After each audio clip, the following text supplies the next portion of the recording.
Hello, and welcome to the Dark Ages podcast. This is episode 67, Totila and the Ostrogoth Resurgence.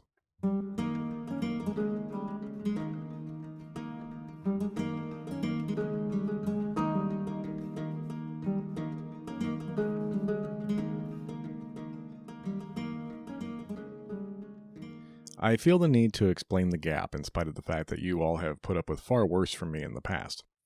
The thing is, normally I ignore seasonality when it comes to releases. The vast majority of you are not listening in real time. A Christmas episode, for example, would likely not be listened to at Christmas time, so I don't bother. This time, however, I looked at my very aspirational schedule and saw that the next episode, if everything went right, was going to land on St. Patrick's Day, or the day before. So I pulled my socks up and I got to work on a St. Patrick episode. I got a lot done, but then I was attacked, I say, by a combination of circumstances. A very late snowfall meant an unexpected bout of shoveling and a strained back. Busy family and life stuff caused its usual problems, and worst of all, the grim specter of imposter syndrome rose in my mind like the ravens of the Morrigan. It's not an uncommon problem, but it hit me especially hard this time. I eventually got myself together and wrote this episode, and now I have a question. I finished 3/4 of an episode on St. Patrick, and I have detailed notes for another half an episode or so, and I'm asking what you think I should do with them. Should I finish them, polish it, and save it for next year? Or should I finish it, polish it, and release it whenever it's done, as a bonus episode, kind of left field? Let me know by any of the usual channels, contact page. You could leave a comment on this episode on Spotify, which is where most of you listen, if that's more your speed. And also, the previously announced guest appearance on Pod Being Amplified seems not to be happening. I recorded the interview with them, but the podcast seems to have gone the way of all flesh. C'est la vie. Okay, anyway, back to Italy and the renewed Gothic War. Last time we were all together, I announced in portentous tones the arrival of the Goths' newest leader, a warrior king known to history as Totila. His real name was Totila, and judging by his coins, that was how he referred to himself. It's not certain exactly what Totila means or how he acquired it. It seems to have been used by his Gothic contemporaries, apparently as some kind of nom de guerre. Until those coins were discovered, Totila was the only name anyone knew, since it was all that made it back to Procopius and the other Greek sources. So I will be referring to him as Totila from here on to avoid confusion, but now you've heard the other name. Totila came to power after a period of, let's call it reorganization, among the Gothic leadership, though he was in a reasonably strong position in spite of that, thanks to the successes of Ildibad and the ham-fistedness of the Byzantine generals that Belisarius had left behind. The imperial army was making itself unpopular, and Totila had the advantage in competition for recruits.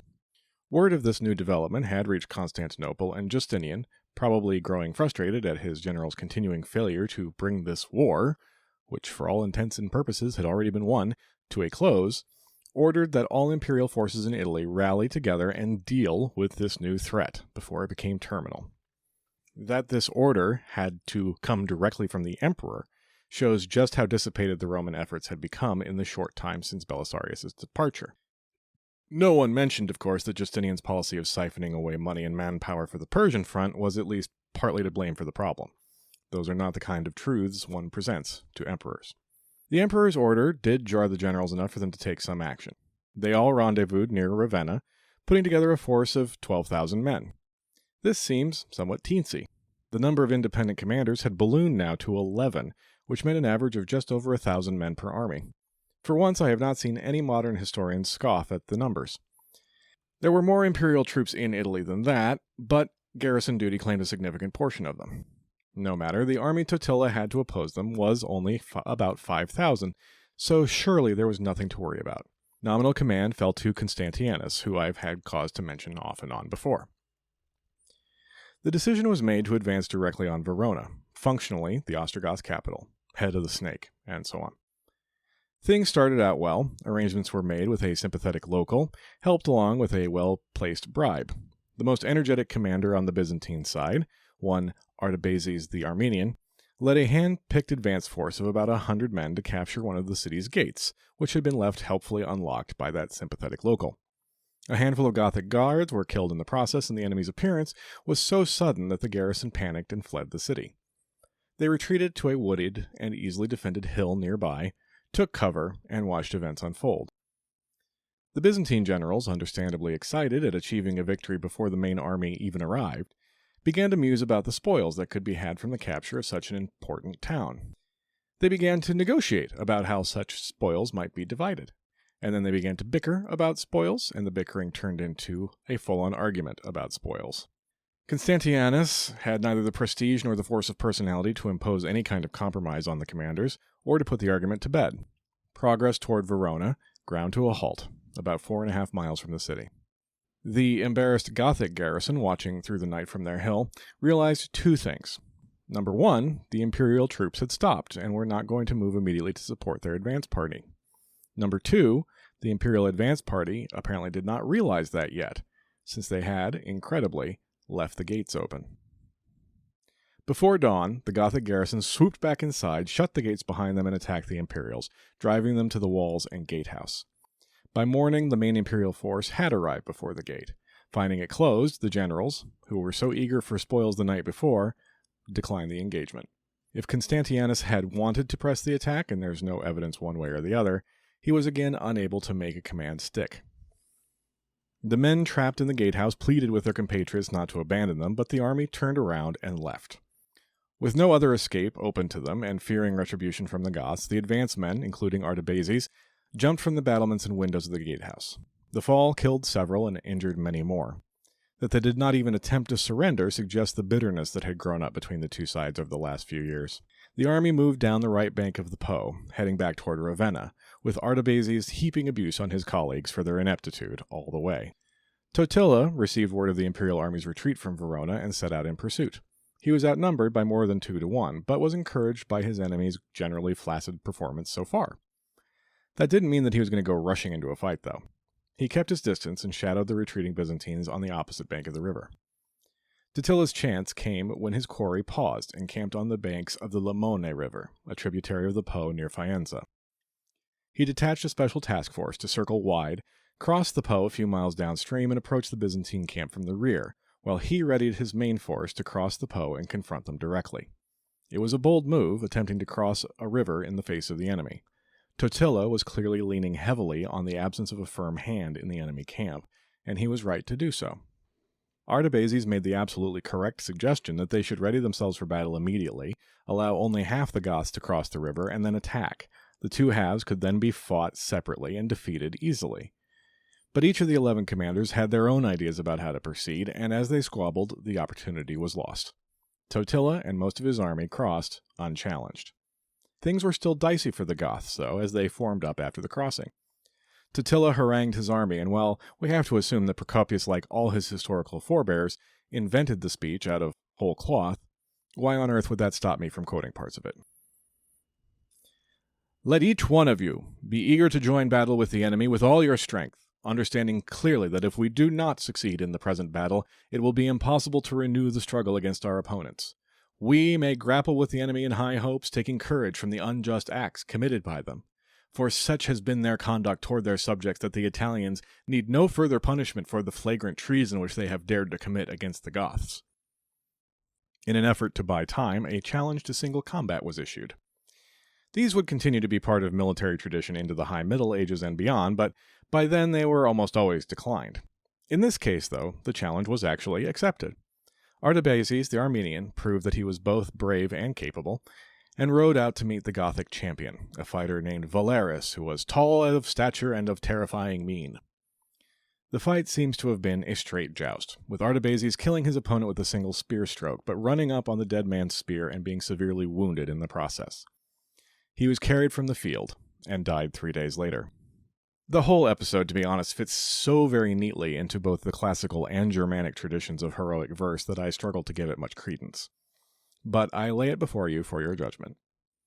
Either way, Artabases was killed, and the Byzantines had one less competent commander. Or, to use the more dramatic wording of Procopius, who was clearly an Artabases fan, this mishap shattered all the hopes of the Romans. Still, the imperial army outnumbered the Goths by 2 to 1, and were able finally to get into enough of a formation for battle to be joined. Fighting was hard, but when the 300-man advance force that Totila had sent downstream appeared in the Byzantine rear, The army panicked, thinking it was the vanguard of a second full-size army. Morale, which had already been shaky, broke, and the imperial army fled. Slaughter followed, as it always did when one side or the other routed, and the Ostrogoths captured several standards, making the Battle of Faventia, as Faenza was known at the time, an even greater victory in psychological and moral terms than it was in material ones. The imperial commanders did not rally together to find renewed unity of purpose, and the army broke into chunks and retreated in different directions. Totila then did what his predecessor had often failed to do at key moments. He pressed his advantage. He had the opportunity to break out of the Po Valley, and he took it, sending part of his army to lay siege to Florence. The city of Lilies was commanded by a general named Justin, who earlier in the war had sat on his hands and failed to march in defense of Milan, which had led to the sack and destruction of the city. He had not been expecting an attack now, and Florence was poorly prepared. Justin sent desperate messages to his fellow commanders, and his calls for aid were answered by 3 of them: John, Bessus, and Cyprian. You don't need to know those names, by the way. The rescue mission was successful in that the Goths raised the siege of Florence and moved north into a region of northern Tuscany now called Mugello, then called Mucellium. Mugello, as an aside, is the quintessential Tuscan landscape. Rolling hills, cypress trees, fields of sunflowers. You expect to see Diane Lane or Julia Roberts or somebody appear on a bicycle at any minute. John, Bessus, and Cyprian had no time to daydream about Julia Roberts or to admire the views as they worked out how to deal with the Goths. They decided to send a force of picked men to catch the enemy by surprise, with the regular troops coming up from the rear to act as an anvil to the advanced men's hammer. It had sort of worked in Verona, after all. It was just the follow-through hadn't been there. The 3 of them drew lots to decide who would command this task force, and John's name came up as the winner. And now, all of a sudden, the other 2 could not spare their best men for this mission, which doesn't really speak well for John's reputation, and the advance force, in the end, consisted mainly of men from his own army. Meanwhile, the Goth scouts had alerted them that the Byzantines were in pursuit, and they found themselves a hill on which they could take up a defensive position. Well, so much for the element of surprise. John's force approached the Goths' hill, but were met with an enemy buoyed by their recent successes, and who rushed down the hill at them. John's men held for a while, but as the main Byzantine force came near, the advanced men's will broke, and they fled back toward the main army. The sight of the retreating imperial troops, with the Goths baying for blood behind, panicked the main force, and once again the Byzantines were driven from the field. Bessus was wounded, and many imperial troops and officers were taken prisoner. The 3 commanders escaped, though. Totila made a point of treating his prisoners well, and plenty of soldiers switched sides, as well as a few officers. There seemed to be little point in fighting for an unpopular regime that, on top of everything else, kept losing. Florence remained in imperial hands, but the Battle of Mucellium broke what little cohesion was left among the Byzantine commanders completely. Commanders retreated to various cities around central Italy. Cyprian fortified Perugia, John went back to Rome, Justin held Florence, and Bessus made his way to Spoleto. Any pretense of coordination was gone, and none were prepared to face Totila on their own. The Tuscan excursion had had a positive logistical effect as well, since the region hadn't seen much fighting, especially compared to the devastation that had been visited on Emilia and the other northern districts. Totila's army found supplies easy to acquire and stockpile for future fights. Totila was unquestionably in the driver's seat, and it was there that he would stay.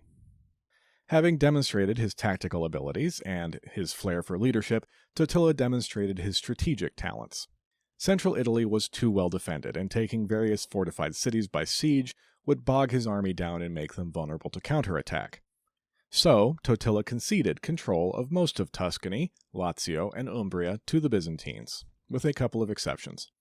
He captured Cesena, but more importantly, he took control of and fortified the Furlo Pass, where the Via Flaminia ran through a narrow, easily closed gorge, choking off one of the primary connections between Rome, Ravenna, and the Adriatic. Envelopment became Totila's strategy. It was still early in the year. The Battle of Mucellum had probably been fought in April or May of 542, and he had time to arrange the strategic situation in his favor. He moved quickly down the eastern coast of Italy, taking control of the countryside and leaving Byzantine strongholds, especially coastal ones, alone. Those garrisons were effectively cut off, since none of the imperial commanders would risk open battle. When fortified towns were captured, Totila ordered their walls raised, to limit their usefulness to the enemy and limit the chances of local revolt. Most notable among these were the walls of Benevento, an important strongpoint that sits on the routes between Naples and the Adriatic, and which fell sometime in early summer. Along the way, Totila was very aware of the grievances and frustrations that had made the Gothic resurgence possible, as he had already made clear at the outset of Faventia. He went out of his way to be conciliatory toward conquered populations, recruited civilian administrators to his side, and even some military officers. We have no direct information about how Totila maintained control over the territory that he captured, but it stands to reason that the civilian bureaucracy largely remained in place. Procopius makes a point of mentioning the large sums of money that the Goths were able to gather in the course of the campaign. Totila was undoubtedly taking advantage of the large tax-raising apparatus that still remained in Italy and had been rejuvenated somewhat by the Byzantine presence. The Italo-Romans, it seems, were becoming accustomed to changing bosses every few years with a shrug. The important point is that Totila did not pillage the captured territories. He did not treat them as a bloody conqueror, but as a rightful ruler, collecting taxes and rent from confiscated estates to pay his army. This had the added advantage of depriving the imperial armies of that revenue. Like Theodoric had, Totila maintained his identity as a Goth. He and his warriors would live alongside the Italian majority, but it was clear that Totila's intention was to maintain the Goths' status as a ruling military elite. That basic fact probably kept at least some of the Italians from going over to Totila's side, despite their dissatisfaction with the Byzantines. The prize in the south now was unquestionably Naples, the most important port and commercial center, easily accessible to and closely tied to Rome. By November 542, Totila's army had blockaded the land routes into and out of the city. Winter, meanwhile, discouraged travel by sea. Totila was confident enough in his blockade to break off a force to go and capture Cumae on the Adriatic coast. The Neapolitan garrison, about 1,000 men, was commanded by a general called Conon. Conon, the emphatically not a barbarian. He had been in Italy at least since the siege of Rome in 537, leading an army of Isarians to assist in capturing the port of Ostia. Since then, he had shown himself to be reasonably competent, if perhaps a little reckless. He had nearly lost Ancona in 538 when he chose to meet the Goths in open battle rather than force a siege. That battle had gone poorly, and the city gates were closed before Conon's retreating men could get inside, though the citizens lowered ropes to help the survivors climb the walls to safety. The Gothic army was right behind with scaling ladders, and for a moment the battle seemed lost until other commanders with wiser heads managed to drive off the attack. What happened to Conon after that is unclear, but he was the man on the spot when the Goths arrived outside of Naples 4 years later. Looking over the city's storehouses, Conon understood that he would need help. Naples, like other Italian cities, was a shadow of its former self, but the population was still large and difficult to keep fed if cut off. The supply situation was not yet desperate, but they couldn't hold out forever. Conon sent messages to his nearby colleagues looking for aid. Meanwhile, the civilian governor of Naples was making his feelings about the whole thing known, with a string of insulting messages aimed at Totila, who noted each one with displeasure. Now, you may be wondering at this point whether Constantinople was aware of how badly downhill things had gone since Belisarius' departure. The answer is, of course. Justinian was very well informed. But he had staffing issues.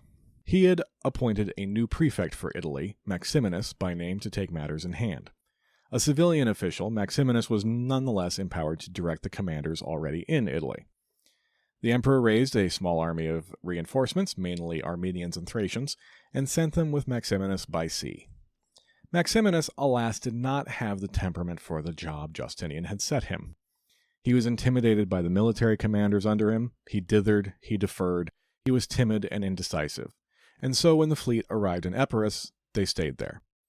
He was unable to decide on a strategy to achieve the objectives his emperor had laid out, and he didn't want to arrive in country without one. Equally, the idea of trying to cross the Adriatic in winter did not appeal. He had apparently reached Epirus at about the same time Totila was investing Naples, so reinforcements and new leadership just sat there, waiting for the weather to clear and for the boss to make up his mind.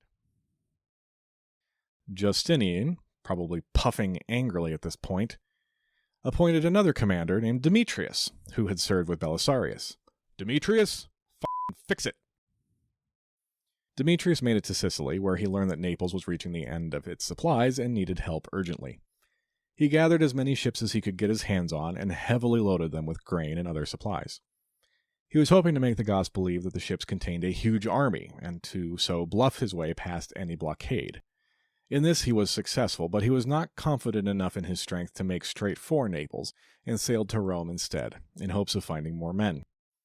The imperial garrison was uninterested in joining, and Demetrius was forced to make do with the army that had come with him from Constantinople.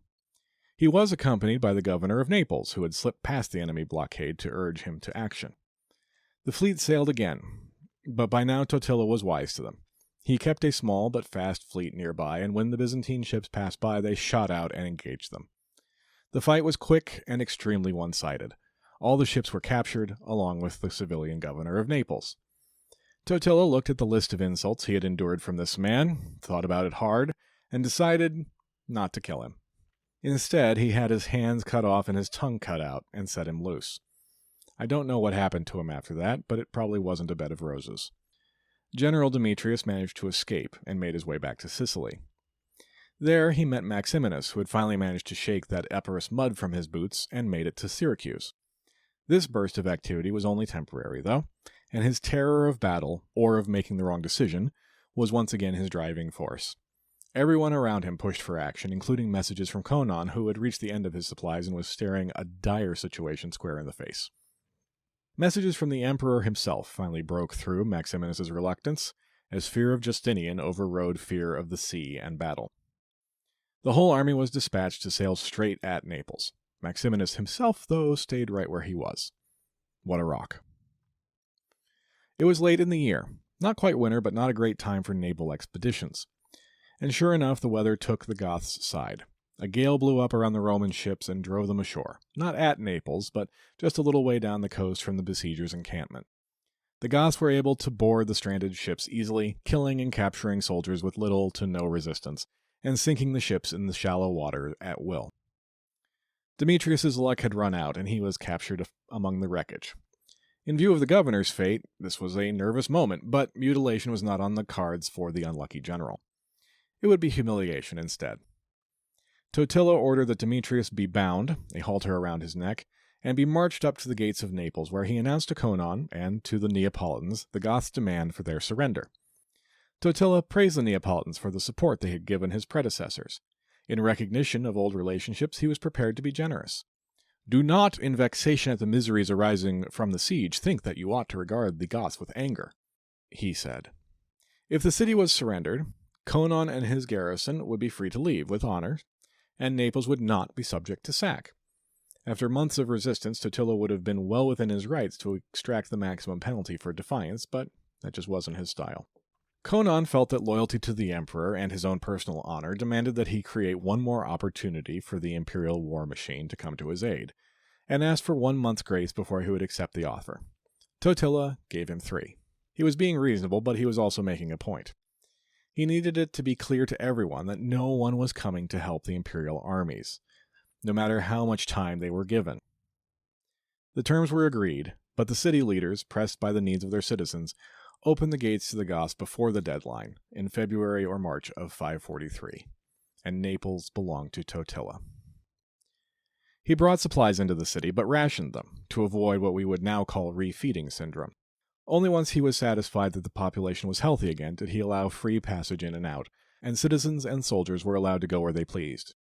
He even provided Conon and his men with pack animals and an escort back to Rome, after the wind proved uncooperative in their efforts to sail there.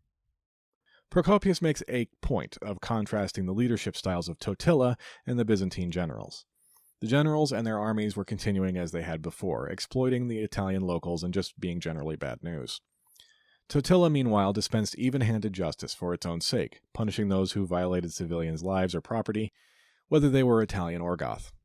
Our historian was clearly making a rhetorical point and may have been exaggerating the behavior on both sides, but outcomes make it clear that there was a significant difference in their approach. Constantianus recognized that he was losing what little control he had had over the situation, and took what was probably his bravest decision in the whole war. He wrote to Justinian.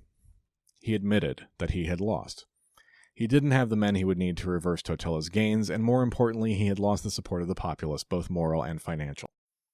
Constantianus prevailed upon a number of his co-commanders to co-sign the message, and sent it off to the boss to nervously await a response. Totila, meanwhile, was writing a letter of his own. His was addressed to the Senate of Rome, which at this point we should understand as the assembled native nobility of the city and its hinterland. And he made his case. Has it really come to pass that you are ignorant of the good deeds of Theodoric and Amalasuentha, or have they been blotted from your minds with the lapse of time and forgetfulness? Was it because you had been informed by hearsay or learned by experience the righteousness of the Greeks to their subjects that you decided to abandon to them the cause of the Romans and the Italians? At any rate, you have, I think, entertained them royally, but you know full well now what kind of guests and friends you have found them. Give some ground in the defense that you must make against us, and so give us some grounds for forgiveness of you. Totila was walking a narrow line here, in fact. He's appealing to the memory of Theodoric and Amalasuentha as rulers who had worked for the benefits of Italians, but both, to a degree, were Romanizers, and it was Amalasuentha's Romanizing that had led to her murder at the hands of a recalcitrant Gothic nobility. That element almost certainly still existed within Totila's army. While desperation had made them willing to accept any ruler that seemed to offer survival, and success had kept them loyal, it was still possible that they could turn against their new war leader should he seem to be denigrating his Gothic identity in favor of the Italian. Other statements of Totila's are aimed at this audience, that he intends for Goths to continue to rule over the Italians as a separate aristocracy. An aristocracy ideally guided by justice and principle, but a culturally distinct elite all the same. The letter made its way into Rome, followed by a stream of others in the same vein that were posted around the city.